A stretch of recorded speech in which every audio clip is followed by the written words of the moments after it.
చేస్తాడు. ముఖ్యంగా పోయిన సంవత్సరము అటుపోయిన సంవత్సరము ఈమె రాహేలు ఒక మొక్కుబడి చేసుకుంది దేవుని దగ్గర, నాకు కొడుకుని ఇస్తే దేవునికి ఇవ్వాలి అని. అది నాకు చెప్పింది. తర్వాత వాళ్ళ భర్తకు కూడా చెప్పుకోమని చెప్పాను. ఆయనకి ఇష్టం లేదని చెప్పాడు, కానీ దేవునికి ఇష్టం అని చెప్పింది.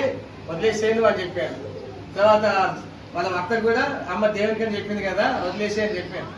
అప్పుడు ఆమె మొక్కుబడి చేసుకుంది, కొడుకుని దేవుడు ఇస్తే మీకు ఇచ్చేస్తా అంటే మాకు కాదు సేవకి, నేను సేవకు ఇచ్చేస్తానని ఒప్పేసుకొని ప్రార్థన చేసింది.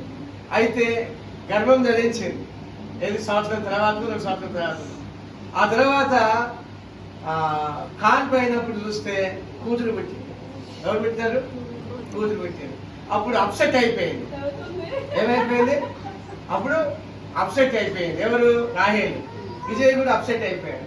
కానీ నేనేమన్నానంటే, మీరు మొక్కుకున్నారు కదా, ఆడళ్ళైనా సేవ చేస్తారు, మొగలైనా సేవ చేస్తారు. మొగళ్ళే చేయాలని ఏం లేదు, ఆడళ్ళే చేయాలని ఏం లేదు.